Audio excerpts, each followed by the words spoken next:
Okay guys, it's time to head out for the first night herping in this beautiful national park, which I find myself in. Targets for tonight are going to be top of the list, banded crepe Guangxi fasciatus. Then it will be probably protobothrops mucroscomatus, the brown spotted pitviper. There's also a couple of Boega species, cat snake species I'd like to find.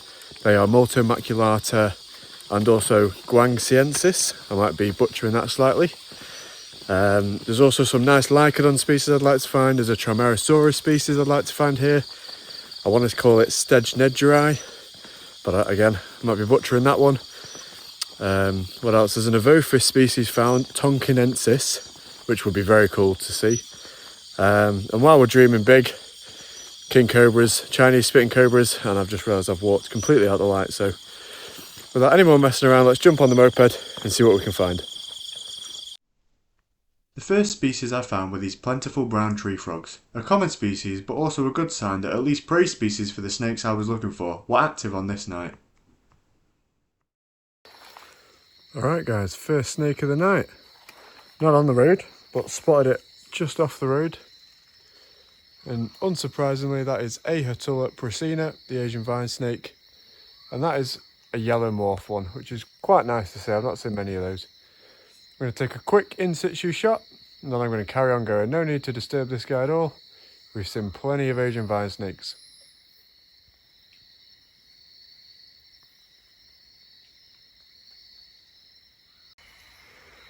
Result guys, that is Trimerosaurus. I apologise for butchering this pronunciation in advance. Stegnedgeri? I'm going to butcher it until I get it right, but that is the Trimerosaurus species that I wanted to find in this area. In this area you find Albolabris and this fella, and this one looks like a male, so let's get up there and have a look. There we go guys, this one is very alert.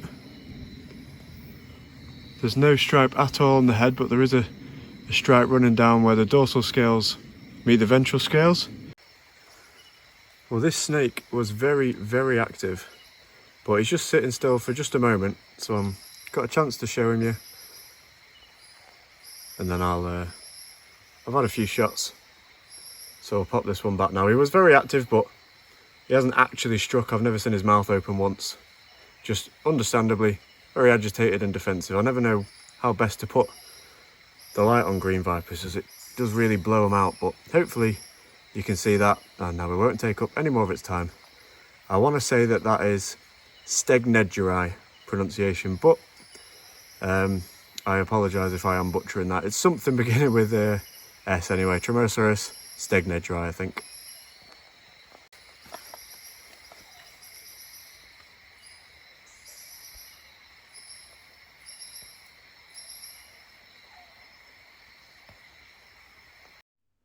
I've put a photo in to show this individual because it's really hard to get good lighting on green vipers and show them well on video.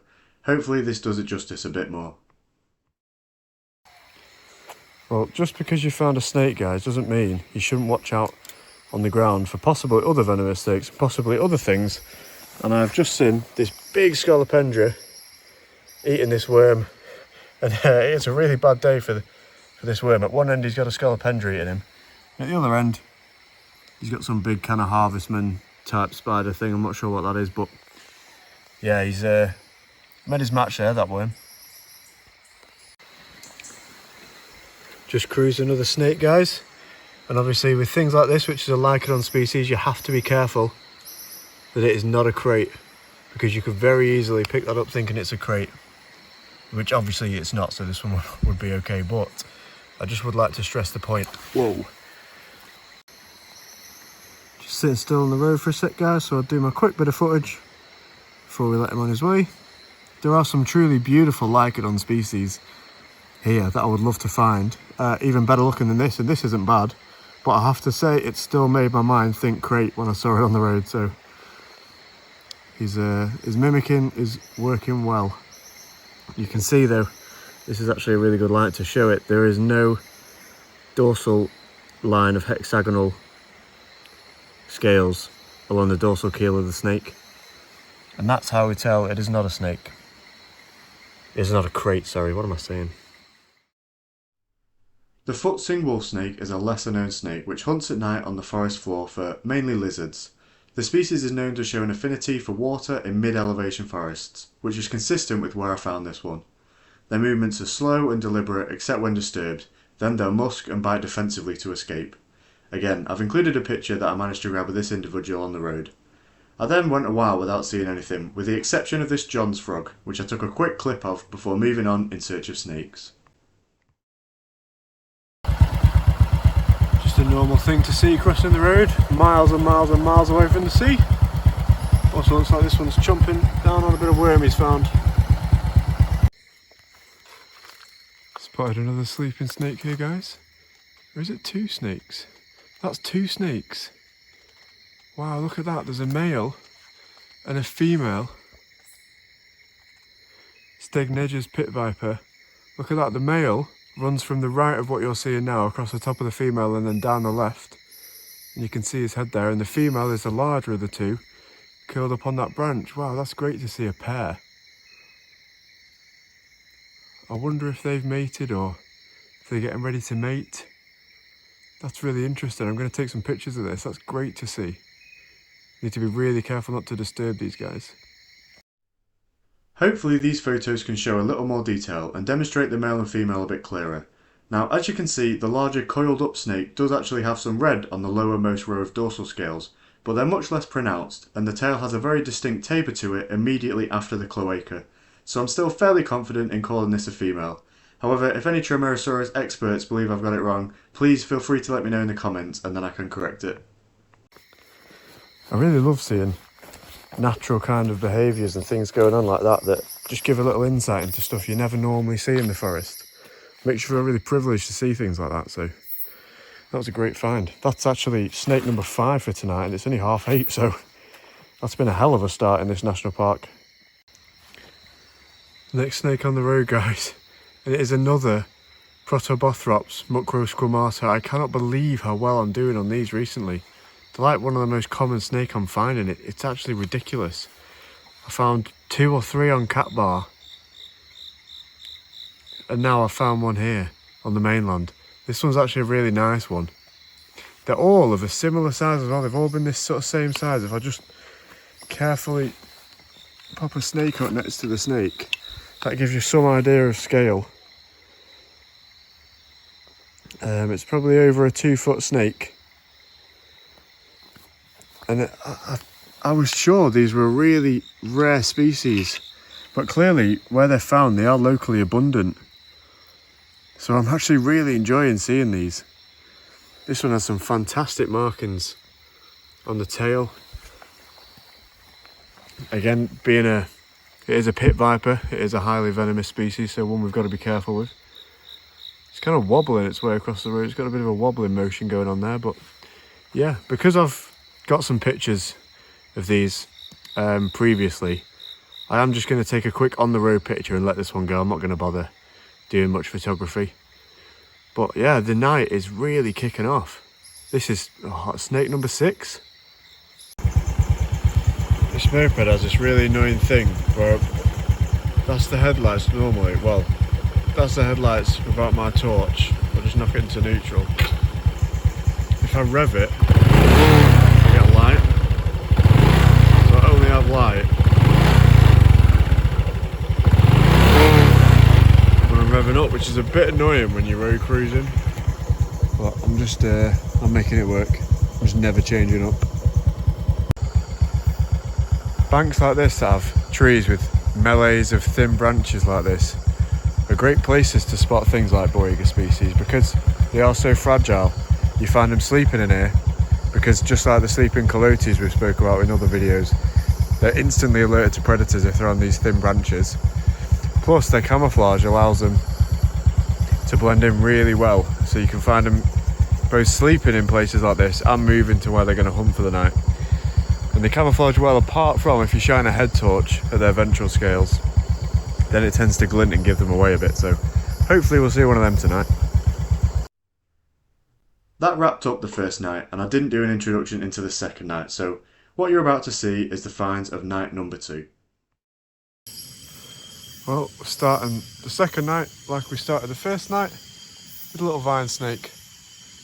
A light sort of whitey brown colour, this one. I'm probably blowing him out far too much in the head torch, I apologise. But I'm not going to take pictures or anything of this one. You can see how he does stand out from the road, nothing else really. These brownish leaves kind of look a bit like it, but nothing else will really sit in that pattern, so give himself away a bit there. But that's it, we're off to a start now. Found the first snake, so let's keep going. Got another snake there, guys, and it's another Herpetologist prasina, Asian vine snake, one of the more common snakes throughout Southeast Asia. This one you might think he's kind of close, but he's really far off the ground there. I'm just on a culvert, which I'm about to look under for another snake, but just spotted this guy. So snake number 2, but we're still on 2 very common snakes, so we'll crack on. Look at this, look what I've got here, guys, an in situ protobothrops mucrosquamata. I cannot believe how commonly I'm finding these. This is my 5th one of these things. So far, the previous 4 have been cruised on the road, but I just spotted this one in situ. Don't know if you can just see his head down there. And this one's an ambush, and anything that trots underneath his face there, he'll nail. This is a classic position you see one of these in. He's actually not particularly well camouflaged where he is. They're more, in my opinion, they're better camouflaged amongst the leaf litter. But because this one is actually staying still, I'm going to take a quick in situ shot. That's really cool to find. I'm glad I came down here. I came down after spotting that vine snake, just have a look in this culvert here. But what a good thing we did. I'm really privileged to be finding so many of these snakes. They're a belting snake to find. And they're all about this same size as well. I'm presuming this is adult size. But they're a beautiful snake. Let's snap some shots and try and leave this one in ambush. There we go, guys.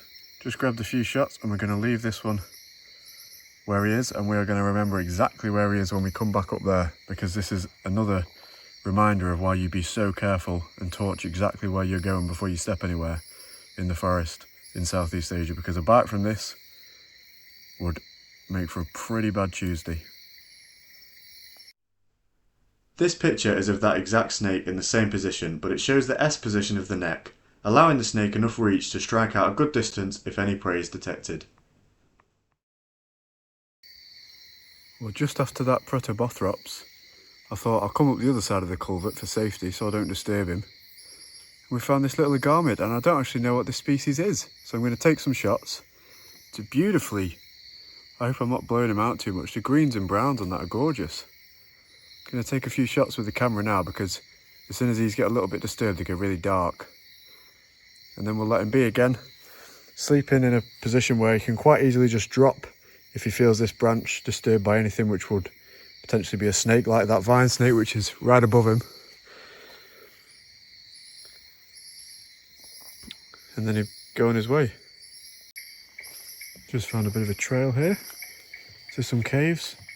So we're going to give it a bit of a walk, because it's been a little bit quiet on the road tonight, a little bit quieter than last night. And there's some caves at the bottom, so we'll see if we can find anything in there. This trail's actually really good. It's got us right up at canopy level. So we might be able to find some sleeping snakes that we wouldn't normally be able to see. Watch out as well if you're on places like this. I've seen it, not here, but in Thailand. Green vipers and things often like to come out off the trees and sit on these handrails and stuff. So don't, obviously watch where you're stepping still. Watch where you're putting your hands, even though you're on a raised walkway. It's just fantastic habitat here. It's great herping and very different to anything I did in Thailand. I thought it would be similar, but it is very different, and that makes it interesting. Found the cave. Unfortunately, the caves and trails yielded nothing, so I returned home that night with one more day left in the national park to go. Okay guys, heading out for night 3 in this national park, and hopefully we'll see what snakes we can find. It'd be nice if we could find some new ones, because although we did pretty well, we had technically 6 snakes last night. They were all repeat species, so it'd be nice if we could find something else. Some of the boiga species, the cat snakes, would be nice, and banded crate, Bungarus fasciatus, would be really nice. I'd really like that. I know it's rare, they're not easy snakes to find, but there are records for them in this national park, and how pristine the forest is and how well maintained it is and protected by the rangers here, I do think, well, I'm sure there'll still be banded crates in this forest, so let's get out there and see if we can't find one. Little trail down here, I'm just going to walk that first before we jump on the moped and get into the forest, just in case it throws something up, because I'll not be back here until I'm fully back probably. Got a beautiful species of frog there. I'm not going to lie, I wasn't able to learn all the frog species before I came out here, so I don't know exactly the species of this particular one, but it will be on screen now. But it's a gorgeous animal. It's quite clearly got a yellow underbelly. It's got those white spots on the top of it. Really nice tree frog, possibly flying frog species. Let's just sneak away and leave that one be. This turned out to be the black-webbed flying frog, a species classified as vulnerable on the IUCN Red List due to habitat loss leading to fragmented distribution throughout its range. Guys, I do not believe my luck for these. I've just found a second sinomicrurus maclolandi. I just found one of these not long ago in Chiang Mai, and now I've found one of these here in northern Vietnam. That's amazing. That's actually my third one of these. It's not an easy snake to find, so I'm actually really lucky to get this, and it's my first elapid that I found in Vietnam. Also, I know these to be absolute escape artists, so I'll hopefully get some pictures of this without losing it. It's worth saying as well, I'm not even sure this species is maclolandi anymore. I'll have to check whether or not this might be a species, I've no service here, but this might be a species called sinomicrurus annularis, which I believe is the one you get in Hong Kong. I've seen Hong Kong herpers post what I think is that. I don't think that's maclolandi. And this is the closest to that Chinese border I've been, so maybe this is annularis. I am seeing that head, you would call that white. I don't know how it's coming out on video. Whereas the one in Chiang Mai, it was definitely yellow. So, I mean, sinomicrurus maclolandi will, I've no doubt, be being split anyway in the near future, but quite exactly what this one is, I'm not sure. Whatever you're reading on the screen now is the one it is. This one is much, much smaller than the last one I got. But they're not a big snake. This one, he is probably only just longer than a foot long. And we're lucky he's sitting still just for a sec, just to get a bit of footage and a few shots. He's just literally by this little curb thing, which is actually exactly where I found one in Chiang Mai. We're trying to get over a curb like this. It does kind of stump him more than you think. This one's small, but the last one was a much bigger coral snake and a much smaller curb. Well, this snake actually sat beautifully for a quick few photos there. I hope I'm not blowing it out too much. I am really having good luck with these. And it's fast becoming one of my favourite snakes just because I do get to see them so often. Although, like I say, this one is quite different. I've just had a look at that picture of the one from Chiang Mai. That was a very deep red, whereas this you'd probably describe it as orange. Defensive behaviour there of hiding the head underneath a coil. I had a look at the picture from the one in Himachal Pradesh, and obviously that's miles away from here. That was very, very different. That had spots along the body and sort of a dorsal stripe, which this one doesn't have. This one looks quite similar to the Chiang Mai one in banding, apart from, just if I zoom in on the back of just that neck area there where the bands aren't perfect going round. And like I say, the head on this one, I don't know how it's going to be looking to you there in this light, but that's pretty much white, whereas it was a very striking yellow on the Chiang Mai snake. So yeah, notable difference. If it isn't a different species, I'm sure at some point it probably will be. But whatever species it is, it's a beautiful snake to see. And I'm really privileged. Whether or not I think I'm probably just going to leave this one because I don't think he's going to go out into the middle of the road. And it's a pretty quiet road. So I think we're just going to leave that one where he is. What a great encounter.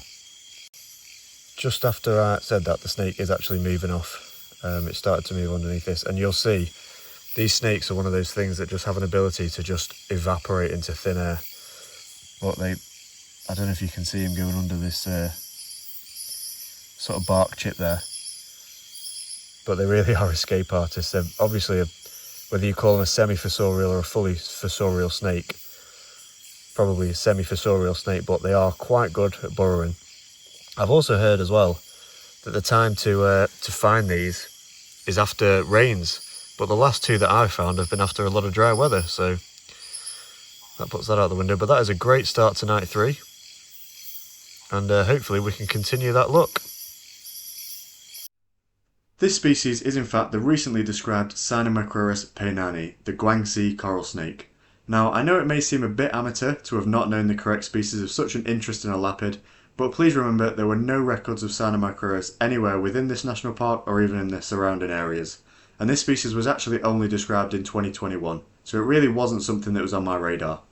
Just because it's quite interesting, and I've been lucky enough to see a few members of this genus, I've included this photo of Maclelandi from Chiang Mai, and this admittedly quite poor photo of Maclelandi from Himachal Pradesh in northern India for comparison. Very different morphology and thousands of miles apart, yet currently both the Chiang Mai and Himachal specimens are still both currently the species Maclelandi, whereas the one found in this video in Vietnam is now peinani. Got another sleeping Acanthosaurus lepidogaster here, guys, but this one I can actually get a bit close to film. Don't want to disturb him too much because they really sort of go dead dull brown and lose all their colour when you disturb them, but that's a really nice thing to see in the forest. And again, they sit right high on these perches. As soon as let's say a boiga or something, a snake was to try and climb up that branch to get to him, he's instantly 6-7 foot away from that predator just by dropping off, land on one of these other leaves maybe. So that's a way of sleeping quite defensively. The next find was this small bony headed toad, which I took a quick video of in situ. I'm actually not seeing very much else tonight. Shining the sides and looking into the forest and stuff and walking the odd little trail isn't working tonight like I've been doing. I've not even been seeing vinesnakes. The ever faithful protobothrops hasn't appeared. So I thought what I'll do is I'm going to try some just road cruising, as in just covering ground and seeing if I can intersect snakes crossing the road. I'm going to force myself to not go dead slow and look in the forest all the time. I'm just going to cruise the roads and see if I find that any more productive. Just since I've got a full tank of fuel on the moped. I've got a bit of an understanding with this moped now. I'm scared of it, it's scared of me. There's been no mechanical sympathy, but hopefully we're going to get a snake on the road now. Well, that's it guys, the road cruising didn't pan out, we didn't get anything on the road there. Maybe that was the wrong call, you can't think like that, it could have happened. To conclude, I actually think there were some quite common species that I thought were nailed on that we'd get, that we missed out, like the cat snake species, the tire species, the North China green snake you get here. I really thought what we were doing would work for them, didn't happen. But then again, on the other hand, if you'd have said to me at the beginning, do you think you're going to get multiple protobothrops and you're going to get Sinomicrurus, I'd have said no chance. So you never know how the cookie's going to crumble, that's just the way it goes. I think seasonality has a lot to do with it, which I don't know a lot about around here. But for this area, for not knowing it at all, and for just turning up and giving it a go in a beautiful national park, I think we've done really well. So if you have watched this far, thank you very much, because the herping videos aren't doing so well, so I appreciate anyone viewing these, and I will see you next time.